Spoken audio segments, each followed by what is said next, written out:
Circle of illuminance.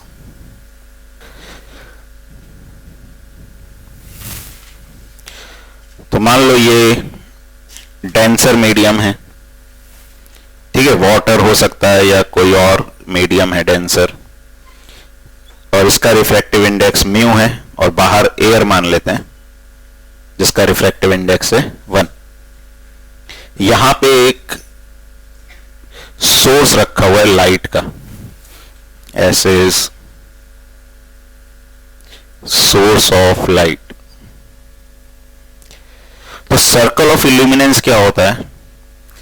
अब इसमें से जो लाइट जाएगी क्या पूरे सरफेस से बाहर आएगी या कुछ पार्ट से बाहर आएगी? जब ये लाइट जैसे जो सीधे जाएगी वो तो सीधे चली गई, जो ऐसे जाएगी वो ऐसे बेंड हो गई, जो लाइट क्रिटिकल एंगल पे जाएगी वो ऐसे चली जाएगी, और उसके आगे जो लाइट जाएगी वो क्या हो जाएगी? रिफ्लेक्ट, यानी वो बाहर नहीं आएगी। तो कितनी लाइट बाहर आएगी? जो क्रिटिकल एंगल वाले एंगल तक इंसिडेंस होगी वही लाइट बाहर आएगी। और ये तो एक तरफ हुआ, ऐसे इस तरफ भी होगा, ऐसे पीछे की तरफ भी होगा, आगे की। तो सिमेट्री से ये जो एक सरफेस बनेगा, ये कैसा सरफेस बनेगा? सर्कल। आ रहा समझ? इस तरफ भी सिमेट्री से जो डिस्टेंस होगा, इस तरफ भी क्रिटिकल एंगल, ऐसे सिमेट्रिकली वो क्या बनेगा? एक सर्कुलर रीजन बनेगा। जो सर्कल जिससे लाइट बाहर आएगी, मतलब ये सर्कल अपने को चमकता हुआ दिखाई देगा, इल्यूमिनेटेड दिखाई देगा, इस सर्कल को क्या बोलते हैं? Circle of illuminance. ठीक है, तो लिख लो, if a source is inside a denser medium, if a light source is inside a denser medium, then light will come to the rarer medium,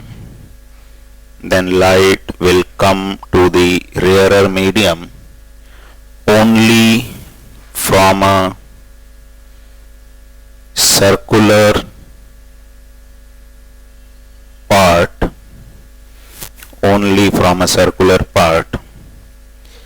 that circle is called circle of illuminance. That circle is called circle of illuminance.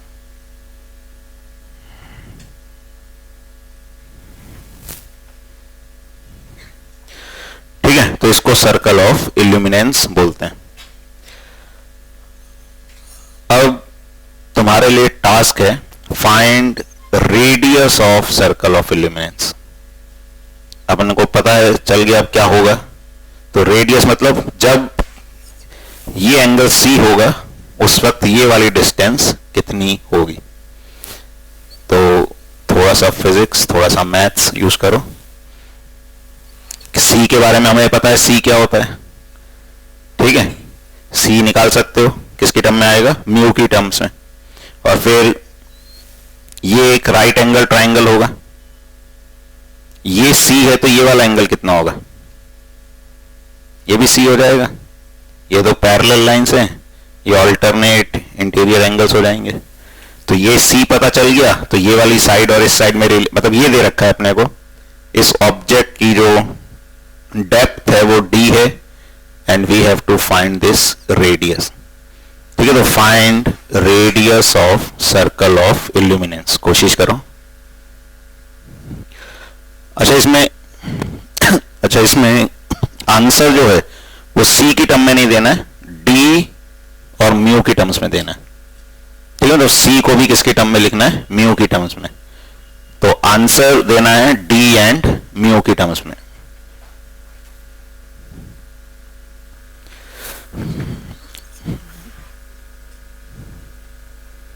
तो देखो इसमें अब circle of illuminance, तो वहां तक light बाहर निकलेगी जब तक एंगल ऑफ इंसिडेंस किसके बराबर है, क्रिटिकल एंगल। तो ये रेडियस अपने को बताना है। अब हमने ये देखा था कि क्रिटिकल एंगल जो है उसका साइन, मतलब साइन सी किसके बराबर होता है, mu R upon mu D. अगर वो याद नहीं है तो भी कोई दिक्कत नहीं, स्नेल्स लॉ तो याद रहता ही अपने को, mu one sine I is equal to mu two sine R. और साइन सी वो एंगल होता है जिसके लिए रिफ्रैक्शन का एंगल क्या हो जाता है, 90 डिग्री। तो जब रिफ्रैक्शन हो रहा है तब तक तो हम स्नेल्स लॉ लगा ही सकते हैं। तो इस सरफेस पे लाइट इंसिडेंट हो रही तो इसका रिफ्रैक्टिव इंडेक्स क्या हो गया, म्यू, मतलब डेंसर मीडियम का म्यू क्या दे रखा है, म्यू, और एंगल ऑफ इंसिडेंस हो गया सी। तो mu sine C is equal to 1 sine 90 degree. ठीक है ना, जरूरी भी नहीं कि अपने को साइन सी का फॉर्मूला ही याद हो, कॉन्सेप्ट ध्यान रखो कि जब एंगल सी के बराबर होता है डेंसर मीडियम में तो रिफ्रैक्शन का एंगल किसके बराबर हो जाता है, 90 डिग्री। तो 1 mu sine C is equal to 1 sine 90 degree. तो साइन सी कितना आ गया, 1 अपॉन म्यू, साइन 90 डिग्री 1 होता है। तो ये आ गया, कोई दिक्कत इसमें किसी को। अब इस राइट एंगल ट्राइंगल में देखें, इसको एस, इसको कुछ ए मान लेते हैं, इसको बी मान लेते हैं। तो साइन सी को क्या लिख सकते हो, A B upon B S. ठीक है, ये वाला जो ट्राइंगल है इसमें ये एंगल सी के बराबर होगा। तो sine C is equal to A B upon B S. तो जो ए बी है वो तो आर के बराबर है, और बी एस जो हाइपोटेन्यूज है वो रहेगा under root of D square plus R square. तो under root of D square plus R square is equal to 1 by mu. अब इसको स्क्वायर कर दो, तो R square upon R square plus D square is equal to 1 by mu square. Cross multiply कर दो इसको, mu square R square is equal to R square plus D square. R square वाली term एक तरफ ले लो तो R square common आ जाएगा, यहां आएगा म्यू स्क्वायर माइनस 1। ठीक है, ये किसके बराबर आ जाएगा, डी स्क्वायर। तो जो आर स्क्वायर है यह रहेगा D square upon mu square minus 1। इसको यहां ले जाके डिवाइड कर दिया।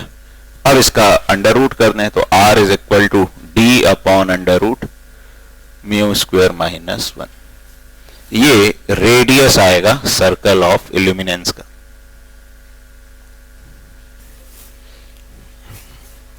ठीक है, तो ये ध्यान रखना है, कई बार कॉम्पिटिटिव एग्जाम्स में पूछा जाता है, जैसे केवीपीवाई वगैरह के एग्जाम्स होते हैं उनमें भी कई बार क्वेश्चन आ जाता है 11th क्लास में जब होगा। तो ये एक इंपॉर्टेंट कॉन्सेप्ट होता है। अच्छा, और इसका क्या यूज होता है, टोटल इंटरनल रिफ्लेक्शन का। तो इसका जो यूज होता है एक होता है ऑप्टिकल फाइबर्स में। ऑप्टिकल फाइबर्स में कैसे यूज होता है, देखो वैसे लाइट कैसे मूव करती है स्ट्रेट लाइन में। अगर मान लो लाइट को अपने को किसी आड़े तिरछे पाथ में ना है, इसका यूज कर सकते हैं टोटल इंटरनल रिफ्लेक्शन का, और वही ऑप्टिकल फाइबर्स में होता है। तो ऑप्टिकल फाइबर्स में क्या होता है, तो ऑप्टिकल फाइबर्स ऐसे सिलेंड्रिकल ट्यूब्स होती हैं, इसमें जनरली दो से अलग अलग रिफ्रैक्टिव इंडेक्स के मटेरियल यूज किए जाते हैं। मान लो इसका रिफ्रैक्टिव इंडेक्स है N1 और इसका रिफ्रैक्टिव इंडेक्स है N2, और जो N2 है वो N1 से क्या होता है, कम। और इनको इस तरह से रखा जाता है कि किसी भी एंगल पे लाइट इंसिडेंट हो उसका यहां पे क्या हो जाए, टोटल इंटरनल रिफ्लेक्शन। तो लाइट से यहां से एंटर कर रही है, अब यहां से लाइट एंटर करी, जैसे मान लो लाइट इस तरह से आई तो यहां बैंड हो गई, कुछ ऐसे चली गई, और इनके रिफ्रैक्टिव इंडेक्स इस तरह से सेट किए जाते हैं कि हमेशा लाइट का क्या होगा, टोटल इंटरनल रिफ्लेक्शन, वो बाहर नहीं आ सकती। अब ये तो अपन स्ट्रेट मान रहे हैं, अब इसी को अगर हम तब भी लाइट का अंदर क्या होता रहेगा, टोटल इंटरनल रिफ्लेक्शन। पता अगर हमारे पास ऐसा भी है ये फाइबर, तो अगर लाइट यहां से एंटर करी तो इसके अंदर उसका क्या होता जाएगा, टोटल इंटरनल रिफ्लेक्शन। तो अगर यहां से लाइट हमने भेजी है तो फाइनली कहां से बाहर आएगी? दूसरे एंड से बाहर आएगी। रिफ्लेक्शन और टोटल इंटरनल रिफ्लेक्शन में ये डिफरेंस होता है कि रिफ्लेक्शन में तो जनरली क्या करते हैं, हम एक सरफेस को कुछ हमने पॉलिश कर दिया और उस पॉलिश करने के कारण लाइट क्या हो रही है, वहां से टकरा कर वापस आ रही है। और टोटल इंटरनल रिफ्लेक्शन में कोई ऐसी हमने पॉलिश नहीं की उस सरफेस को, वैसे रिफ्लेक्टिंग नहीं बनाया है, जस्ट मतलब एक मीडियम से लाइट दूसरे मीडियम में जा रही है। उसमें क्या होता है, जैसे हमने एक सरफेस लिया, ग्लास वगैरह लिया और उसके एक सरफेस को क्या कर दिया, पॉलिश कर दिया। अब पॉलिश कर दिया तो क्या हुआ, लाइट गई और उसको हमने एक तरीके से क्या कर दिया, रिफ्लेक्टिंग बना दिया कि उसने उस लाइट को क्या किया, रिफ्लेक्ट। देखो हर रिफ्लेक्ट भी करता है और रिफ्रैक्ट भी करता है। जैसे नॉर्मली एक ग्लास है तो इसमें लाइट आएगी तो ऐसा नहीं वो रिफ्लेक्ट नहीं करता, वो रिफ्लेक्ट भी करता है लाइट को, लेकिन क्या करता है, रिफ्रैक्ट भी करता है। फिर इधर से भी रिफ्लेक्ट करेगा, रिफ्रैक्ट करेगा, ऐसे ही प्रोसेस चलता है। लेकिन अगर ग्लास है ट्रांसपेरेंट तो रिफ्रैक्शन ज्यादा करता है और रिफ्लेक्शन क्या करता है, कम। तो इसलिए अपने को कौन सा इफेक्ट डोमिनेटिंग दिखाई देता है, रिफ्लेक्शन। जैसे हम नॉर्मली देखें अपने घरों में होती है की, ठीक है ना, ट्रांसपेरेंट में देखेंगे तो बाहर की चीजें दिखाई देंगी, लेकिन रात को देखेंगे तो हमें अपनी इमेज दिखाई देगी। क्यों? वो दोनों काम कर रहा है, वो दिन में भी रिफ्लेक्ट भी कर रहा है और रिफ्रैक्ट भी कर रहा है, लेकिन रिफ्लेक्शन का परसेंटेज क्या है, कम। तो जब में देख रहे हैं तो अंदर कम लाइट है तो वो लाइट बाहर भी जा रही है, रिफ्लेक्ट होकर भी आ रही है, लेकिन बाहर से जो आने वाली लाइट है वो क्या है, ज्यादा। तो अपने को वो वाली लाइट दिखाई देती है, अपनी इमेज या तो बहुत धुंधली दिखाई देगी या नहीं दिखाई देगी। लेकिन रात बाहर लाइट है ही नहीं, अब अपनी जो भी लाइट जा रही है भले वो थोड़ी सी रिफ्लेक्ट हो रही है, लेकिन मेजर पोर्शन वही है जो रिफ्लेक्ट होकर आ रहा है, इसलिए हमको क्या दिखाई देती है, अपनी इमेज। लेकिन इसको टोटल इंटरनल रिफ्लेक्शन नहीं बोलते, इसको पार्शियल रिफ्लेक्शन बोलते हैं कि हर सरफेस से लाइट का क्या हुआ, कुछ रिफ्लेक्शन हुआ और कुछ रिफ्रैक्शन हुआ। तो ये पार्शियल रिफ्रैक्शन, पार्शियल रिफ्लेक्शन कहलाता है। लेकिन जब लाइट डेंसर से रेयर मीडियम में जाती है और उसका एंगल क्रिटिकल एंगल से ज्यादा हो जाता है तो फिर कुछ भी रिफ्रैक्शन नहीं होगा, पूरी लाइट क्या हो जाएगी, रिफ्लेक्ट हो जाएगी। उसको क्या बोला जाता है, total internal reflection. Actually mirror में भी 100% रिफ्लेक्शन नहीं होता। जब हम मिरर भी बनाते हैं तो क्या होता है, जनरली ग्लास ऐसा ही होता है, तो उसके एक सरफेस को हमने क्या किया, पॉलिश। तो यहां से जो लाइट गई, बाकी ये कि थिन होता है काफी, तो कुछ पार्ट यहां पर भी क्या होता है, रिफ्रैक्ट होता है, फिर कुछ इस तरीके से ये लाइट वापस आती है, ठीक है। तो ये रिफ्लेक्शन ऐसा होता है। टोटल इंटरनल रिफ्लेक्शन में क्या होता है, कंप्लीट रिफ्लेक्शन, और वो बिल्कुल बाउंड्री से रिफ्लेक्शन होता है। मिरर में क्या होगा, बाउंड्री से रिफ्लेक्शन नहीं होता, थोड़ा पीछे से रिफ्लेक्शन होता है। एक और जो इसका इंपॉर्टेंट नेचुरल फिनोमेनन देखने में आता है उसको बोला जाता है मिराज।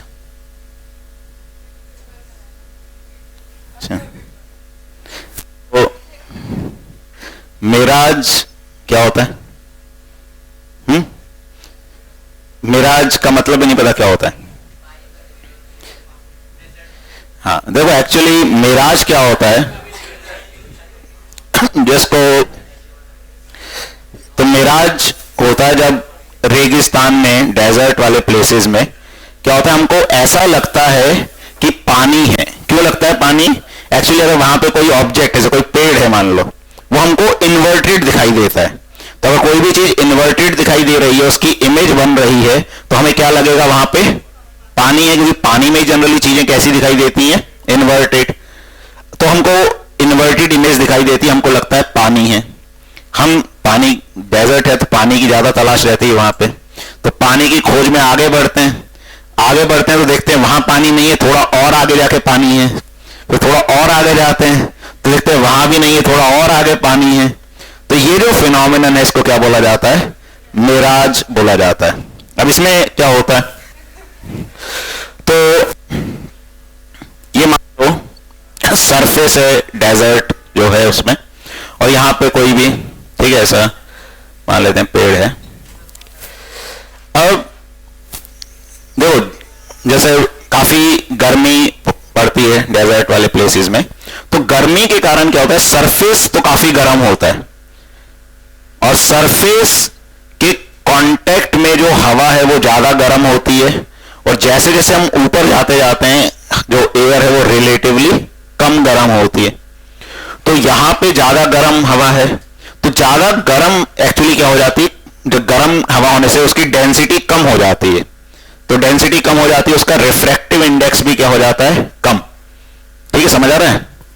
जो गर्म हवा है वो लाइटर हो जाती है, तुम भी जानते भी होगे, जब चीज को गर्म करते हैं तो क्या होती है, ऊपर की तरफ जाती है। क्यों? क्योंकि वो क्या हो जाती है, लाइटर। तो ऐसी गर्म हवा जो है वो लाइटर होती है, उसकी रिफ्रैक्टिव इंडेक्स या डेंसिटी क्या हो जाती है, कम। तो यहां पर जो एयर है उसकी डेंसिटी कम है, तो अपन इसको समझने के लिए ऐसा बना लें, यहां पे ऐसे लेयर्स दूर दूर हैं, फिर नजदीक जाते जाते जो लेयर्स हैं वो ऐसे पास पास हो जाएंगे। अब डेंसिटी क्या हो रही है उसकी, तो अपन ऐसे उसको मान ले। क्या हो, क्यों तुम लोग मस्ती कर रहे हो? ठीक है, तो डेंसिटी उसकी बढ़ती जा रही है, डेंसिटी बढ़ती जा रही है, तो रिफ्रैक्टिव इंडेक्स भी ऊपर की तरफ क्या होता जाएगा, बढ़ता जाएगा। अब जो यहां से रेस जा रही हैं, तो जो रेस ऐसे नीचे जा रही हैं वो एक्चुअली डेंसर से रेयर मीडियम की तरफ जा रही हैं। क्यों? क्योंकि ऊपर की तरफ डेंसिटी बढ़ रही है और रिफ्रैक्टिव इंडेक्स भी बढ़ रहा है, तो ऊपर का रिफ्रैक्टिव इंडेक्स क्या है, ज्यादा, और नीचे का रिफ्रैक्टिव इंडेक्स क्या है, कम। तो ये जो रेस जा रही हैं ये कहां जा रही हैं, डेंसर से रेयरर, और डेंसर से रेयरर मीडियम में जाती हैं, और अगर उनका एंगल क्रिटिकल एंगल से ज्यादा हो जाए तो क्या होने लगता है, उनका टोटल इंटरनल रिफ्लेक्शन। तो जैसे जैसे मान लो ये रे यहां आई तो इसका एंगल तो कम है, लेकिन जो रे आगे जाएगी उसका एंगल क्या होता जाएगा, बढ़ता जाएगा। तो मान लो ये वाला एंगल जो है क्रिटिकल एंगल से ज्यादा हो गया, तो क्रिटिकल एंगल से ज्यादा हो गया तो ये रे यहां से क्या हो जाएगी, ऐसे रिफ्लेक्ट हो जाएगी। ऐसे ही और भी रेज यहां से रिफ्लेक्ट होंगी, तो हमको वो रेस कहां से आती हुई दिखाई देंगी, यहां से आती हुई दिखाई देंगे। हमको तो क्या दिखाई देगा, जो हमारी आइस पे रेज आएंगी। अब ये वाली रेस तो हमारी आइस पे आने ही सीधी, जैसे हम यहां पर हैं, ठीक है, तो हम अगर यहां पर हैं तो हमारी आइस पे जो रेज आ रही हैं ऐसे, वो ये वाली रेज आ रही हैं। तो हमको पेड़ है उसकी क्या दिखाई देगी, इमेज दिखाई देगी, इन्वर्टेड इमेज। तो अब इन्वर्टेड इमेज दिखाई देगी तो हमको लगेगा वहां पर क्या है, पानी है। अब पानी है तो हम उसके चक्कर में कहां आए, नजदीक आए। अब लेकिन नजदीक आए जब, तो जैसे हम यहां पहुंच गए, तो यहां पहुंचे तो ये वाली रेज जो है ये तो रिफ्लेक्ट ही नहीं हो रही होंगी, तो हमको इमेज दिखना क्या हो जाएगी, बंद। क्यों? क्योंकि इनका TIR होने के लिए एंगल क्रिटिकल एंगल से क्या होना चाहिए, ज्यादा। तो हमारे पास जब नजदीक आएंगे तो वो वाली रेज हमारी आइस पे आ ही नहीं रही होंगी जो रिफ्लेक्ट होके, तो फिर हमको ये पेड़ की इमेज दिखना बंद हो जाएगी। कोई और जो आगे पेड़ होगा उसकी क्या दिखाई देना शुरू कर देगी, इमेज, क्योंकि उसके लिए एंगल ज्यादा होगा क्रिटिकल एंगल से। तो ऐसे हमको डेजर्ट वाले प्लेसेस में क्या होता है, ऐसा लगता है कि पानी है लेकिन पानी होता नहीं है, और वो लगता क्यों है, टोटल इंटरनल रिफ्लेक्शन के कारण। इसको बोला जाता है मिराज। ठीक है, वैसे भी कभी देखोगे गर्मी वगैरह में कभी सड़क पे भी इमेजेस वगैरह दिखाई देती हैं, मतलब नॉर्मली भी, वो भी इसी कारण से होता है कि अपने को पेड़ पे मतलब सड़क पे कुछ चमकीले सी चीज दिखाई दे रही है या इन्वर्टेड चीजें दिखाई दे रही हैं, तो वो इस फिनोमिनन के कारण होता है। इसको बोला जाता है मिराज। ठीक है, तो मेन तो यही होता है। बाकी ऐसा एक और फिनोमिनन ठंडी जगहों पे भी होता है, जैसे जो पोलर प्लेसेस होते हैं जहां पर काफी ठंड पड़ती है, बर्फ जमी रहती है, उसको बोला जाता है लूमिंग। अब ये ज्यादा कॉमन नहीं है, ये फिर भी थोड़ा कॉमन होता है। लूमिंग में क्या होता है, तो ये तो कहां होता है, डेजर्ट वाले प्लेसेस में।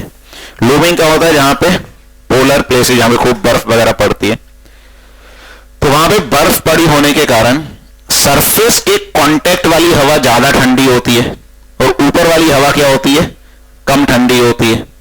तो नीचे डेंसिटी क्या होती है? ज्यादा, और ऊपर जाते जाते डेंसिटी क्या होती जाती है? कम। डेंसिटी कम होती जाती है तो रिफ्रैक्टिव इंडेक्स भी कम, मतलब नीचे की तरफ रिफ्रैक्टिव इंडेक्स क्या होता है? बढ़ता है। अब यहां पे क्या होता है, जैसे कोई भी ऑब्जेक्ट है, शिप वगैरह है मान लो, ठीक है, तो ये जमीन पे, ठीक है ना, ये ग्राउंड है, तो मतलब जब वाटर सरफेस है उस पर शिप वगैरह है, तो अब इससे क्या होगा, जो रेज ऊपर की तरफ जा रही होंगी, अगर उनका एंगल क्रिटिकल एंगल से ज्यादा हो गया तो वैसे टकरा के आएंगे, तो टकरा के आएंगी तो अपने को उसकी इमेज यहां पर दिखाई देगी। तो अपने को जो शिप्स वगैरह हैं वो ऐसी लटकी हुई दिखाई देती हैं हवा में, ठीक है। तो इस फिनोमेनन को क्या बोला जाता है? लूमिंग बोला जाता है,